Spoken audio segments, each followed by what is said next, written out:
মশাই আজকে বাজার থেকে নিয়ে এসেছে গরমের প্রথম সবজি ইঁচড়।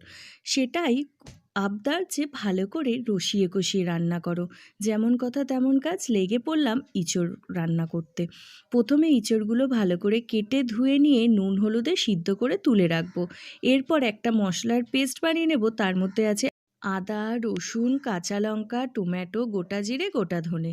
তারপর কড়াইতে তেল দিয়ে আমি তাতে শুকনো লঙ্কা, তেজপাতা, গোটা গরম মশলা ফোড়নে দিয়ে কেটে রাখা আলুগুলো ভালো করে ভেজে নিলাম। তার মধ্যে দিলাম কুচনো পেঁয়াজ আর টমেটো, সেটাও ভালো করে ভেজে নিয়ে বেটে রাখা মশলাটা দিলাম।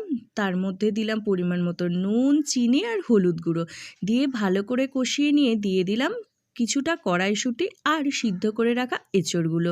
তারপর ভালো করে আবারও নাড়াচাড়া করে নিয়ে দিয়ে দিলাম পরিমাণ মতন জল, আর জলটা ফুটে গেলেই ঘি আর কাসুরি মেথি দিয়ে দিলেই রেডি আমাদের এঁচড়ের তরকারি। ভিডিওটা ভালো লাগলে প্লিজ সাবস্ক্রাইব।